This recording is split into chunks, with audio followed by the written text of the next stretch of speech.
So in the last video, we did some examples involving implicit differentiation, but there's one big thing that you can do with implicit differentiation that I've kind of missed. I haven't done so far. And it deals with inverse trig functions, so things like arc sine and arc cosine, etc. However, to really do what we want to do with inverse trig functions, there's some kind of prerequisite knowledge that you probably learned in a pre-calculus class at some point, but I bet a lot of people don't remember. And what it deals with is simplifying expressions when you have trig functions and inverse trig functions nested together, specifically where the inverse trig function is on the inside. So things like the sine of the arc cosine of 3/5 can be simplified really nicely. So what I want to do at the start of this video is just a quick review on how to simplify when you're in that case. It involves no calculus at all, but it'll be a result that ends up being important for the calculus that we do later on in this video. So anyways, let's start out with the sine of the arc cosine of 3/5. You can simplify this, meaning write something equivalent in a different form that doesn't involve any trig or inverse trig functions at all. And the trick to doing that is substitution. So what you do is you always choose some letter. I typically pick the letter t, and you let that t be equal to the inverse trig function that's kind of nested on the inside of your expression. So in this case, t would be equal to the arc cosine of 3/5. The reason you choose t to be equal to this mess is because that significantly simplifies the original expression that you have. Now, instead of thinking about this as the sine of the arc cosine of 3/5, because the arc cosine of 3/5 is just this letter t, I could say that this thing is just equal to the sine of t. It's a substitution that I'm doing here. I'm simplifying my expression by substituting in the letter t for the inside part of that expression. The reason I do that is because if t is equal to the arc cosine of 3/5, then by definition, the cosine of t is equal to 3/5. This statement is equivalent to this statement, but this statement down here might have more meaning to you. In fact, we can draw a right triangle that kind of depicts this situation. Maybe in a trig class you memorized the mnemonic SOHCAHTOA. The CAH part of SOHCAHTOA tells me that the cosine of some angle t gives me the length adjacent. That's the A divided by the length of the hypotenuse. So if I draw this right triangle right here and arbitrarily choose t to be this angle down here, then the side adjacent to t would be this side down at the bottom, and the hypotenuse is over here opposite my right angle. And in order for the ratio of adjacent to hypotenuse be equal to 3/5, I could throw a 3 here and a 5 here. The fact that the cosine of t equals 3/5 allows me to draw this right triangle right here. And the nice thing about this right triangle is I have side lengths for 2 of the 3 sides. And anytime you have side lengths for 2 of the 3 sides of a right triangle, you really know all 3 of them because the side lengths in a right triangle are related together by the equation a squared plus b squared equals c squared. So playing the role of the a in this case is the number 3. The unknown side I'm calling b, and the hypotenuse, c, is 5. So 3 squared plus b squared has to be equal to 5 squared. That tells me that 9 plus b squared is 25. In other words, b squared is equal to 16. So b is plus or minus 4. But since we're talking about side lengths in this diagram, b would just be equal to 4. Really what's going on here is I don't know the measure of this angle t, but I do know that the cosine of t is equal to 3/5. And based on that knowledge, I'm able to draw this diagram right here that relates together this unknown angle t and all 3 of the side lengths. And the great thing about this diagram is it allows me to evaluate expressions like sine of t, for example, which remember is what the original expression is equal to because I'm doing this substitution where arc cosine of 3/5 is equal to t. The sine of t, looking at this diagram and remembering that sine is the opposite side divided by the hypotenuse, would just be equal to this 4 divided by this 5. What I'm saying is the sine of the arc cosine of 3/5 is just equal to 4/5 by going through these various steps. Turns out what we just did is not especially useful for calculus, but a very similar example that we see down here in part 2 is. And the nice thing about this example is it can be solved in an almost identical fashion to what we did above. We're again going to start out with a substitution. This time t will be equal to the arc cosine of x. If we let t be equal to the arc cosine of x, then instead of writing the tangent of the arc cosine of x, I can just write the tangent of t. Back over here to this column, if t is the arc cosine of x, then by definition, the cosine of t is equal to x. It's useful to express the right-hand side of this equation as a fraction, like it was 3/5 over here. So maybe instead of x, I'll think about it as x divided by 1.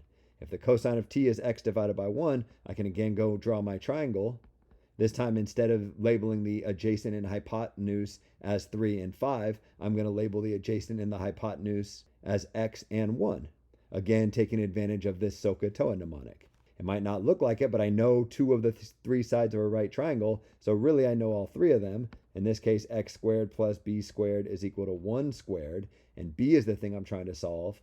So since 1 squared is 1, I get b squared is equal to 1 minus x squared, and therefore b is plus or minus the square root of 1 minus x squared. However, since I'm talking about side lengths again, I don't have to worry about the negative solution, and I'll just say b is the square root of 1 minus x squared. How is that useful? Well, remember, we want the tangent of the arc cosine of x, and the arc cosine of x is just t in this picture down here. So really, we just want the tangent of t. And looking at this picture and knowing what we know about SOHCAHTOA, we can say that the tangent of t would be the opposite side divided by the adjacent side. In other words, the square root of 1 minus x squared divided by x. The way to think about it is the column on the left is the one that you're trying to solve, or I guess simplify might be a better verb in this context. And the work off to the right is kind of the work that you're showing to justify your various steps. The big takeaway is just supposed to be anytime that you have an inverse trig function nested inside of a trig function, you can simplify that expression so that it doesn't involve any trig or inverse trig functions. In this case, it's simplified to 4/5. In this case, it's simplified to the square root of 1 minus x squared divided by x. Okay, great. Why is any of that helpful? Because we don't currently know the derivative of arc sine of x. Right? You might think that because the derivative of sine of x is cosine of x, the derivative of arc sine of x should be, I don't know, arc cosine of x, but it's not even close. However, we can figure out the derivative of arc sine of x. The way we'll do it is we'll set up an equation, we'll let y be equal to the arc sine of x, and then our goal will be to find y prime.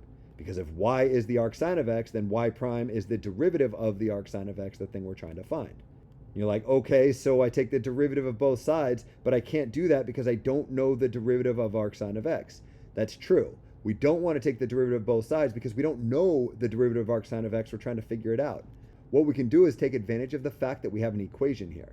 And remember, when you have an equation, you can mess with both sides of the equation before you take derivatives. So in this specific case, the way I'm going to mess with both sides of this equation is I'm going to take the sine of both sides of the equation. What that'll tell me is that the sine of y is equal to x. If y is the arc sine of x, then the sine of y is equal to x. We can't take the derivatives of both sides here because we don't know the derivative of arc sine of x. But if we take the derivative of both sides here, maybe we'll end up with the y prime, and maybe we can solve for that y prime, and maybe that'll tell us what the derivative of arc sine of x was all along. That's exactly what we're going to do. So we take the derivative of both sides of the equation. I get the derivative of sine of y. That must be equal to the derivative of x. One side of the equation is easy to take the derivative of. The other side is a little bit harder. The right side is the easy side, right? X is just a variable. The derivative of my variable is just equal to 1.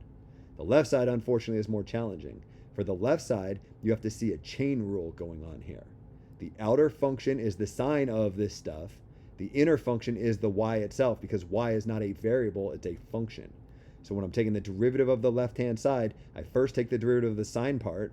The derivative of sine is cosine. I leave the inner function completely alone. So I got the cosine of y.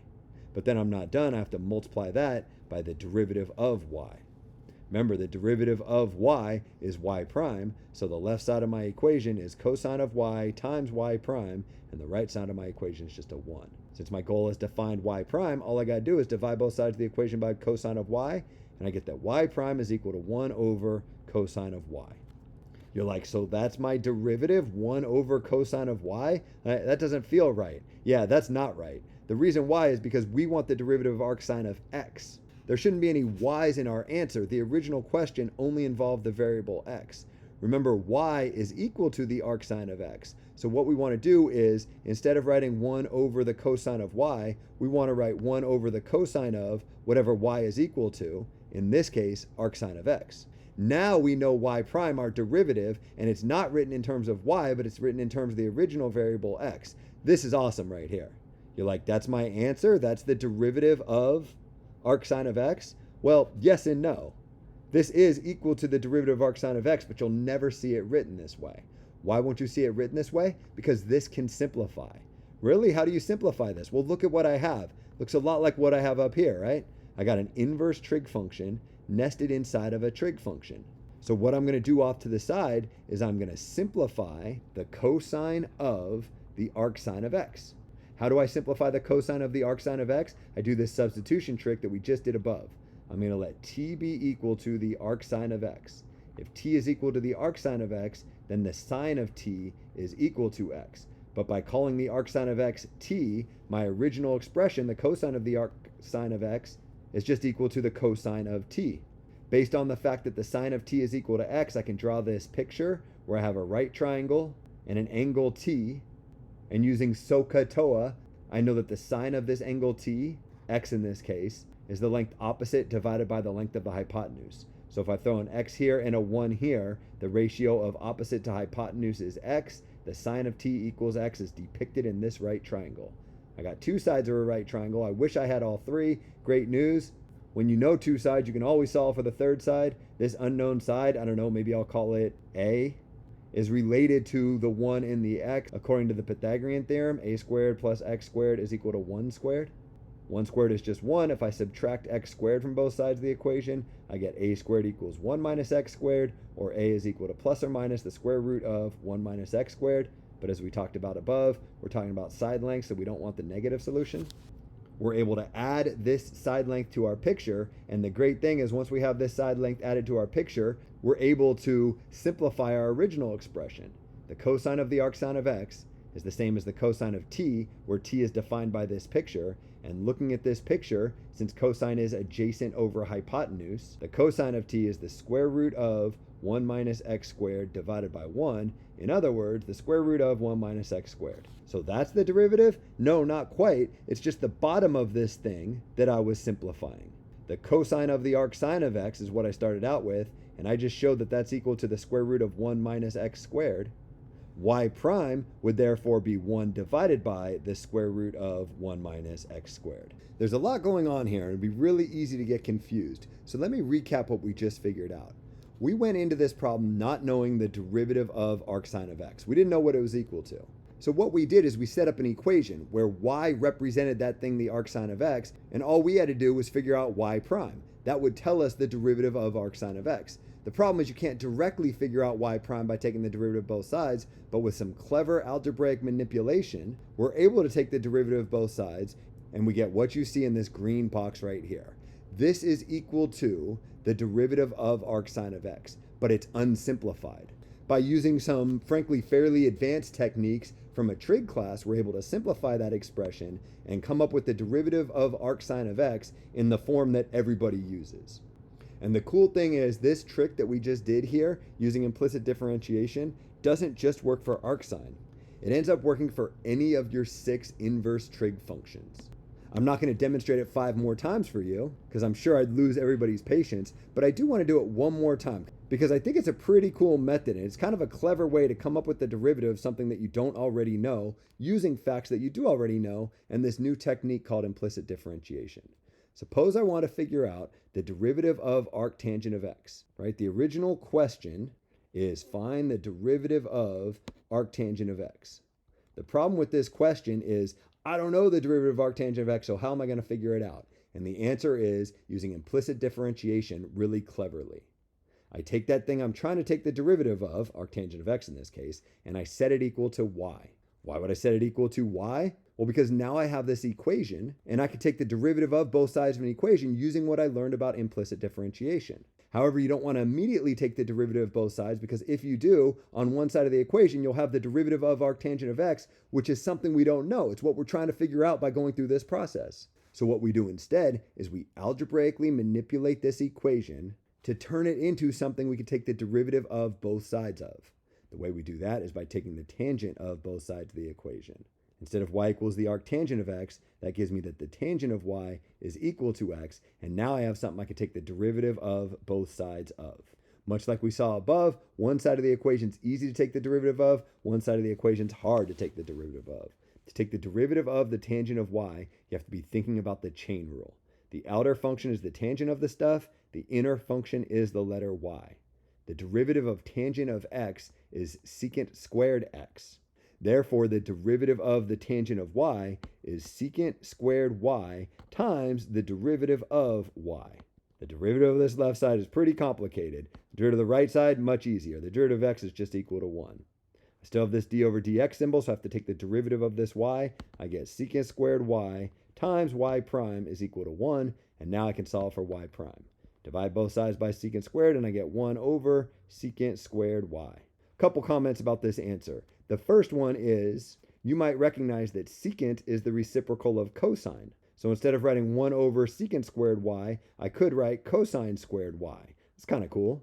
The other comment I want to make is we don't want to leave y's in our answer because the original question was to figure out the derivative of the arctangent of x. We don't want any y's in here. Y is something that maybe we created, set equal to the arctangent of x, so we could do this implicit differentiation process. What I'm saying is replace this y with what y is equal to, in this case the arctangent of x. I got cosine squared of arctangent of x. This is hard to look at because of the way we write powers of trig functions, but really what this means is the cosine of the arctangent of x all squared. We put the squared here so we don't need the extra layer of parentheses, but I think in this context it's easier to understand if I layer the extra set of parentheses. What I'm saying is y prime is equal to the cosine of the arctangent of x all squared. So that's my answer? Well, kind of. That's the unsimplified form of your answer. We're trying to figure out the derivative arctangent of x is equal to this, but I can tell you that you're not going to see this in any textbooks because no one leaves their answer this way. They instead simplify that expression. How do you simplify that expression? Using the same steps we've done above. If I just look at what's inside these parentheses, this stuff being squared, I got the cosine of the arctangent of x. I got an inverse trig function nested inside of a trig function. Can always simplify those. The way I do it is I let t be equal to that inverse trig function, arctangent of x in this case, remembering that cosine of the arctangent of x is what I want to simplify, and if arctangent of x is just the letter t, I can simplify this to just the cosine of t.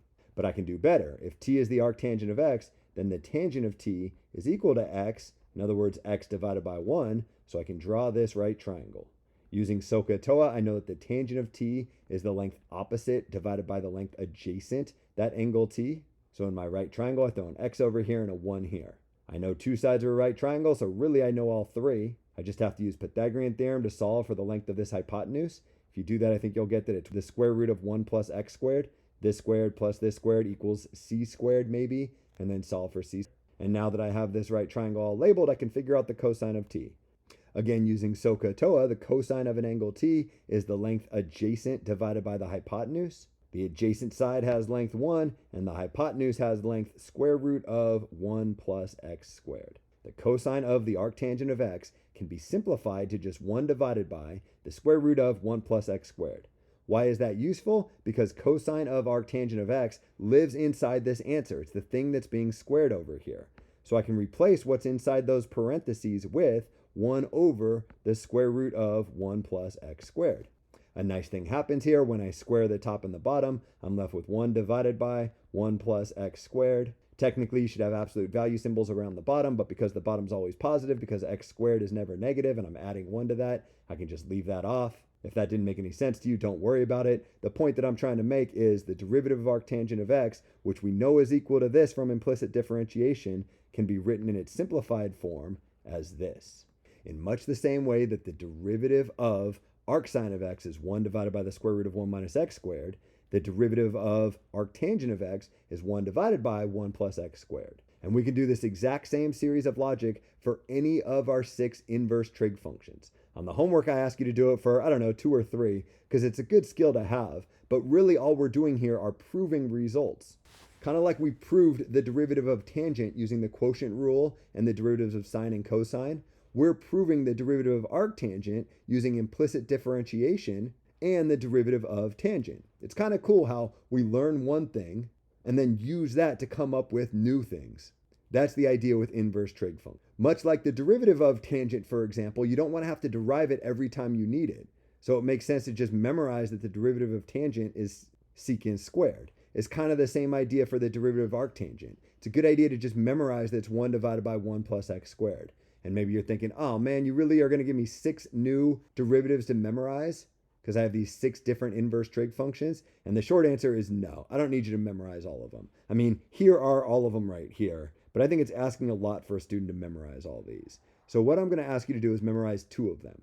The 2 that will be the most useful in the next class you take, Calculus 2. Turns out that a lot of these aren't super useful, but the derivative arc sine of x and the derivative arc tangent of x, the two I derived up here, are super useful. So it's a good idea to memorize this top one here and this third one here, and the rest of them, just know that there's answers and you can always look them up if you need them. If I ever give you a question on a test or something that requires you to know the arc cosecant of x, I'll just tell you, hint, the derivative of the arc cosecant of x is equal to, and give you this expression. One other comment in here. I've been playing kind of loose with all of these different diagrams and making different assumptions on the quadrant in which the angle lies. In a lot of cases, the negatives and the positives kind of cancel each other out and stuff all just kind of works out nicely behind the scenes. So I don't want to get lost in all the minutia. But technically, in a couple of instances, you need to add absolute value symbols to your answer, specifically for the derivative arc cosecant and arc secant of x. If you go through the process I just did, you won't have absolute value symbols here. You'll just come up with -1 divided by x times the square root of x squared minus 1. Technically, for reasons I glossed over, there should be absolute value symbols around the x, but you don't really have to worry about it. Just know that in a book, you'll see a form that looks like this. But for our purposes, we'll always just assume x is a positive number, in which case you don't need the absolute value symbols.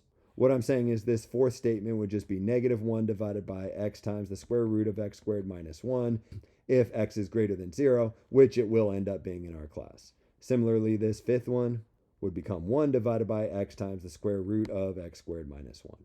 Before I end this video, I want to make the comment that now that we have these 6 new derivatives, they can show up in questions. The stuff that we've done so far about taking derivatives can now involve any of these inverse trig functions. For example, suppose somebody asked you to find the derivative of the arc sine of x squared natural log of x.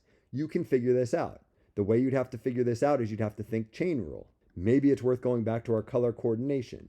We're taking the derivative of the arc sine of something. That something happens to be x squared times the natural log of x, but frankly, you're not too worried about what that something is equal to because the first step in your chain rule is just to take the derivative of the outer layer. The derivative of the arc sine of x is 1 divided by the square root of 1 minus x squared. Therefore, the derivative of the arc sine of x squared natural log of x is 1 divided by the square root of 1 minus x squared natural log of x. That's what we get when we evaluate this, leaving the blue stuff completely alone. But then we're not done. We have to multiply that by the derivative of the blue stuff, x squared natural log of x. At this stage, the chain rule is done. In fact, all this stuff over on the left is done. But I still have this d over dx, so I have to take the derivative of this stuff. Since it's something times something, I'm thinking product rule. I get the derivative of the first thing, the x squared, times the second thing, the natural log of x, plus the derivative of the second thing, the natural log of x, times the first thing, x squared. The good news about the two derivatives I have left to take is they're fairly straightforward. The derivative of x squared is just 2x, so I get 2x natural log of x is my first term, and the derivative of natural log of x is 1 over x, and 1 over x times x squared is just equal to x. Cancel out one of the x's from the top and the bottom. The derivative of the arc sine of x squared natural log of x is equal to this expression that you see right here. The big takeaway is just we have 6 new things that we can throw into any of these derivative questions, but the good news for you is only 2 of them, arc sine and arc tangents derivatives, need to be memorized. The rest of them think of as just formulas that will be provided for you. This would probably be a good spot to stop the video, but I want to do one more thing. It's this exact same question, the derivative of the arc sine of x squared natural log of x. What if you didn't remember the derivative of arc sine, or you thought this process was just too complicated and you couldn't figure things out this way? You can figure out this derivative using implicit differentiation. What you would do is you would create this thing y, and we'd say that y is equal to the arc sine of x squared natural log of x. And then our goal is just to find y prime, because if y is this, y prime is the derivative of this, which is what I'm trying to figure out. You could take the derivative of both sides right now, but that would be the exact same process that we did up here in red and blue. The reason why I wanted to demonstrate this using implicit differentiation is because you can do algebra before you do the calculus. If you take the sine of both sides of the equation, I get that the sine of y is equal to x squared natural log of x. And maybe now I take the derivative of both sides and I don't end up with this confusing chain rule going on. On the right side of the equation, I got a product, so I'm going to end up using the product rule over there. On the left side of the equation, it looks interesting enough, the derivative of sine of y. But remember, y is a function, not a variable, so there's actually a chain rule in disguise over here. I take the derivative of the outer part, the derivative of sine is cosine, Therefore, the derivative sine of y is the cosine of y times the derivative of the y. On the right side, since I have a product, I need to take the derivative of the first thing, x squared in this case, multiply that by the second thing, the natural log of x, add to that the derivative of the second thing, the natural log of x, multiplied by the first thing, x squared. I still have 3 derivative symbols written here, but the good news is they're all pretty easy. The derivative of y is just this symbol y prime. The derivative of x squared is 2x, so I get 2x natural log of x is my first term on the right, and then the derivative of natural log of x is 1 over x, and as we saw up above, 1 over x times x squared is just equal to x. By setting up an equation and using implicit differentiation, I'm able to come up with this equation right here, which I can solve for y prime, which was my goal all along. To solve this equation for y prime, just divide both sides by the cosine of y. I get that y prime is equal to 2x natural log of x plus x, all divided by the cosine of y.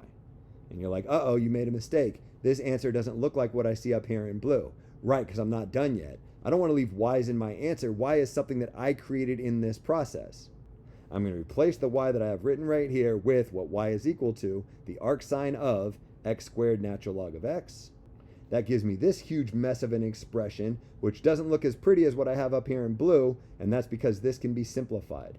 How do I know this can be simplified? Because I have an inverse trig function inside of a trig function. If you took the time to simplify this in the same manner that we did up here with our triangles and our substitution, what you'd find is that this expression is equal to this expression right here. In other words, we can figure out this derivative a different way, using implicit differentiation as opposed to our knowledge of inverse trig functions. Is it easier? I don't know. Not necessarily, at least not in this example, but it's good to have multiple ways to attack a given problem in case you ever run into an expression that is a lot easier to deal with this way. This implicit differentiation trick is kind of a nice trick when you're asked to figure out the derivative of an expression that can be simplified by setting that expression equal to y and then doing algebra before the calculus.